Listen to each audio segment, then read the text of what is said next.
For some time now, we've been unpacking the voice of the mighty angel in Revelation 18. Then last week, amidst the angelic voice, we turned our attention ever so briefly to the prideful words of Babylon herself. In this section to follow, there are three different groups we hear speak up. Though what we hear from the three isn't decrying, but crying out for the fate of Babylon. Three groups are the kings, the merchants, and the seafarers. Now, to each is attributed a woe, a lament regarding Babylon's fate. Now, it's a lot of text, but I'd like to look at the three together. The kings are mentioned first. When the kings of the earth who committed adultery with her and shared her luxury see the smoke of her burning, they will weep and mourn over her. Terrified at her torment, they will stand far off and cry, "Woe! Woe to you, great city, you mighty city of Babylon. In 1 hour your doom has come." It's an interesting response. I say interesting because in the initial description of Babylon in chapter 17, where the 10 kings are described as 10 horns, the angelic interpreter states the beast and the 10 horns, or kings, you saw will hate the prostitute. They will bring her to ruin and leave her naked. They will eat her flesh and burn her with fire. They hate her, but lament her destruction. They mourn her, yet the kings and the beasts are the very source of her ruin. How do we account for that?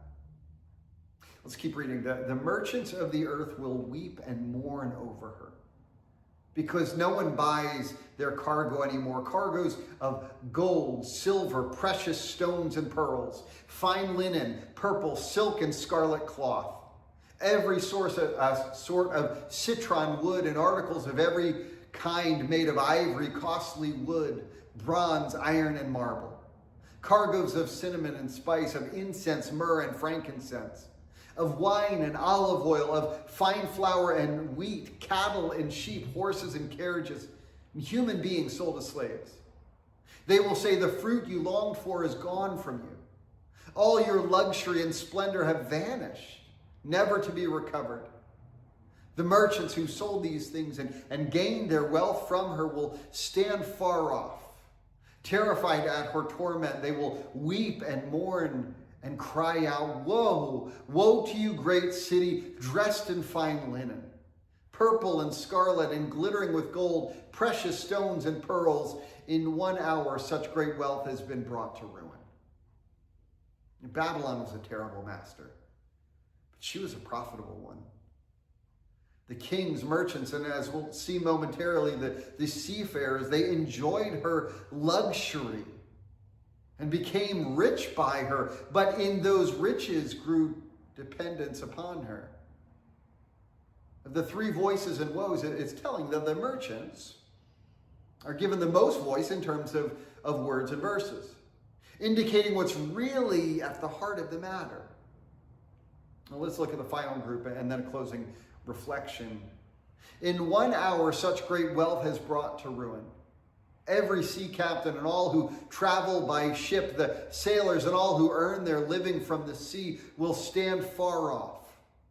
When they see the smoke of her burning, they will exclaim, "Was there ever a city like this great city?"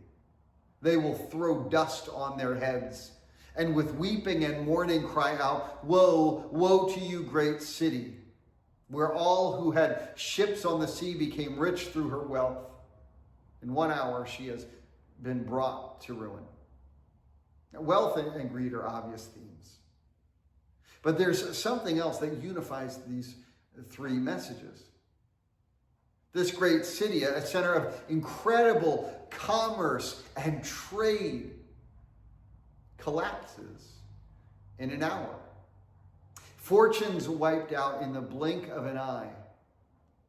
The message should dissuade and deter us from put our confidence in prosperity or even economic systems. That which seems so solid could be gone in mere moments. Invest your hope rather in the heavenly city and in God's kingdom, which will stand forever. Have a great week.